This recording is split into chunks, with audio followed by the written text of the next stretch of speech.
সাল্লাল্লাহু আলাইহি ওয়াসাল্লাম তার আপন চাচার কাছে বলে, আমি আবু তালেব, হে আমার চাচা আবু তালেব, কুল লা ইলাহা ইল্লাল্লাহ,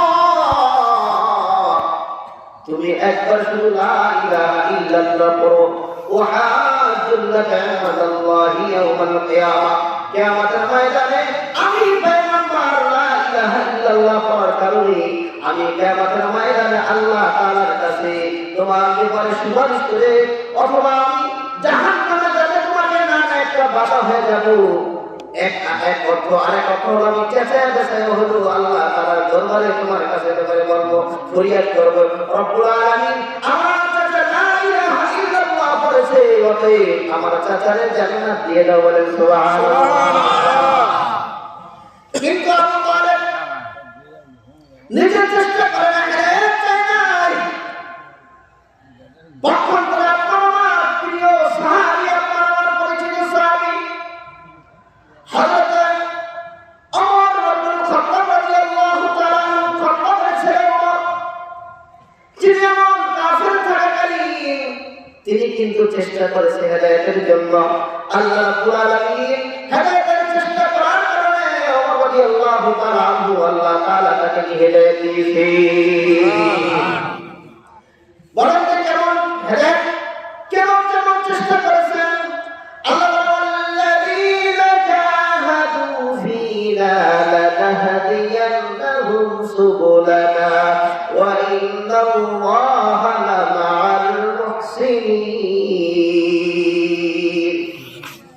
যারা আমি আল্লাহ রাস্তায় চেষ্টা মোকাবেলা করে, আমি আল্লাহ তাআলা তাদের জন্য অবশ্যই আমি রাস্তা খুলে দেই। আল্লাহ একটা রাস্তার কথা বলে না, দুইটা রাস্তার কথা বলে না, অগণিত রাস্তা আল্লাহ খুলে দেয়। কিন্তু আপনার আমার চেষ্টা করতে হবে, চেষ্টা করে পূর্ণ করবে ওয়ালাকে জোরে বলে আল্লাহ। এখানে মাহফিলে আল্লাহ নিয়ে আসছেন, কে আছে? আল্লাহ। আল্লাহ নিয়ে আসছেন, আমি আসতে পারি না, কিন্তু আমি চেষ্টা করেছি, ঠিক না? ঠিক।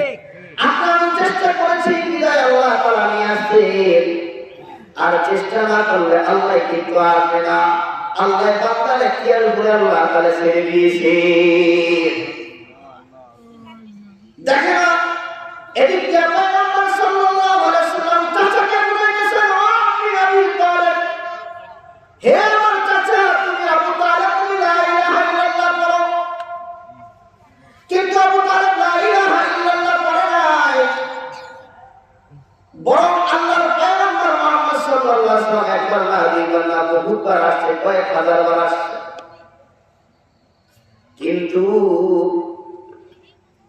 তিরমিজি riwayat, বুখারী riwayat মধ্যে আসছে, এক ইহুদির ছেলে মনুষ্য অবস্থায় আল্লাহর পয়গম্বর শুনে ওই ইহুদির বাচ্চাকে দেখতে গেছে, ছেলেকে দেখতে গেছে। আল্লাহর পয়গম্বর যায় দেখে তিনি মনুষ্য অবস্থায়